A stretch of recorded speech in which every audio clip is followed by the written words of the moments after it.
DJ Long on the mix. Kay gipanumpa ko na. Alright, mga minamahalalisya ninyo. Nagbabalik muli para sa ating panibagong video. Hoy, pasensyahan nyo na ha kung animated yung pagmumukha natin ngayon. Alam nyo naman, diba? Nahawakan ako ng ating best friend na si Mulo. Diba? Ay, nakakaloka. Baka next week, makita nyo na ako. Binabartuli na pa yung pagmumukha natin, mga minamahal eh. Diba?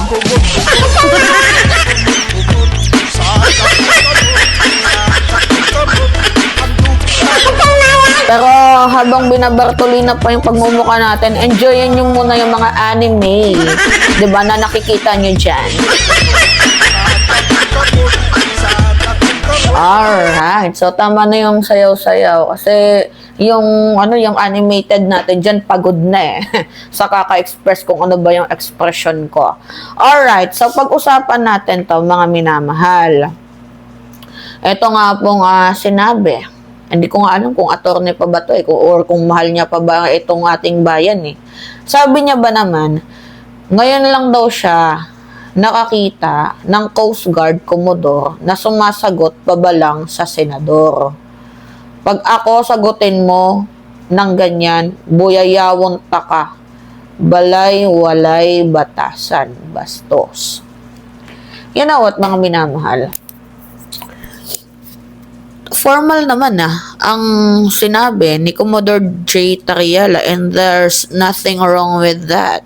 'Di ba? Kung sagutin niya yung ginagawang pag-campaign ng mga senador dito nga po sa pambubuli sa atin ng China. Like, tanungin kita, Attorney Guanzon, are you okay na i-give up ang Kalayaan Group of Island dyan nga po sa China?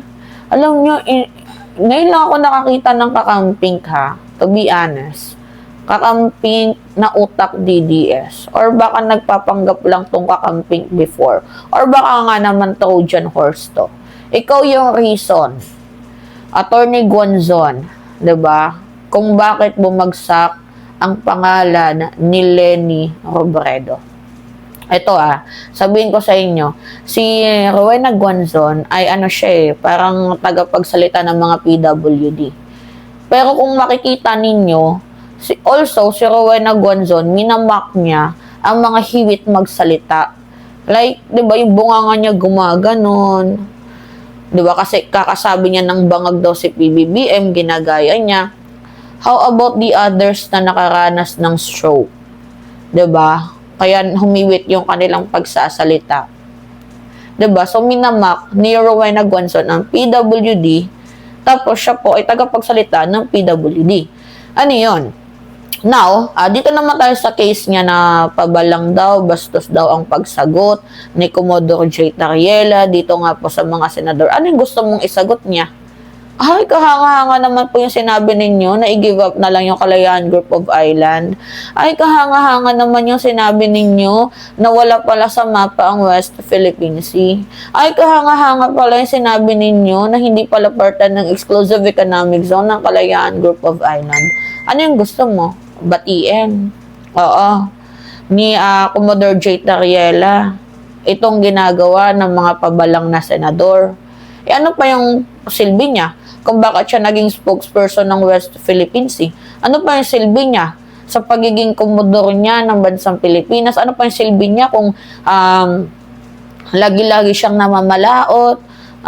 Nandoon, siya, diba, kasamahan niya yung mga namamalaot, pinagtatanggulang West Philippine Sea, tapos aayon lang siya sa sinasabi ng ibang mga senador. Ano yung gusto mong mangyari, kampihan? Ni Commodore J. Tariela, yung mga pro-China senators? Ganon ba yung gusto mong maging sagot? Well, and expect mo din talagang pabalang.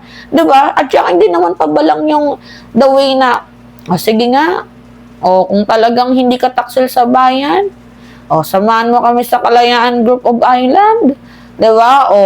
Wala naman atang masama doon Hindi naman nagbato ng masamang tinapay si Commodore J. Tariela. Ang pinapoint out lang, mga minamahal ni Commodore J. Tariela na maging maka-Pilipino tayo, 'di ba? So, hindi niya din naman inatake ang relihiyon ni Senator Dante Marcoleta. Wala naman siyang inatake sa personalities ni Marcoleta. Hindi katulad ng anak ni Marcoleta, kapag magkakaroon daw ng gera, ang gawin daw, gawing bala itong mga mayayabang na senador, at itong si Commodore J. Tariela, mga ad hominem yung mga sagot nila. Itong si Commodore J. Tariela, wala naman sinabing ganun. Ang sabi niya lang, sige, alam naman namin na patriotic ka. Alam naman namin na makabansa, makabayan ka.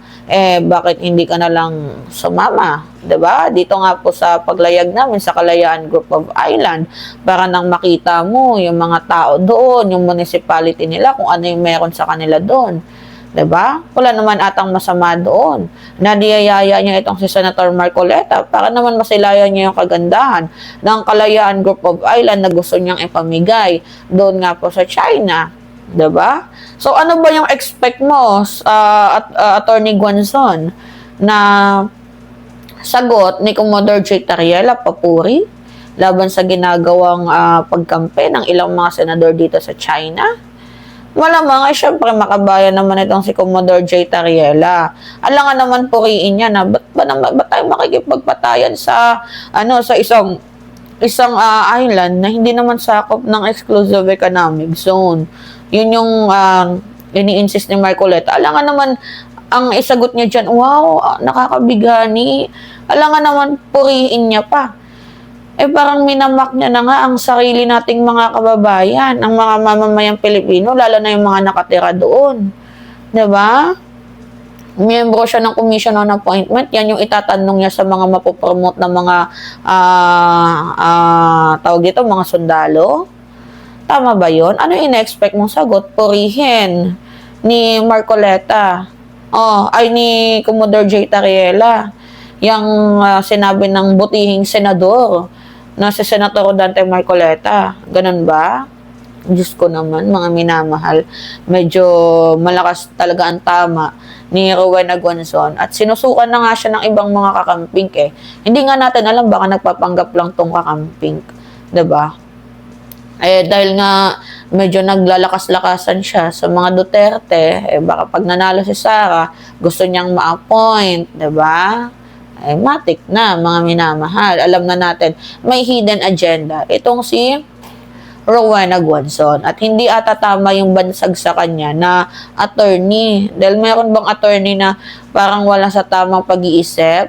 Diba? Meron bang attorney na imbis ipaglaban ng mamamayang Pilipino, ang ginagawa, mas gusto niya pang panigan ng mga pro-China senators? My God. Diba? Kayo mga minamahal, ano yung masasabi nyo dito? Anyway, it's me again, Alicia ninyo. Nagbabalik muli para sa ating panibagong video. Maraming salamat at ingat, mga kababayan.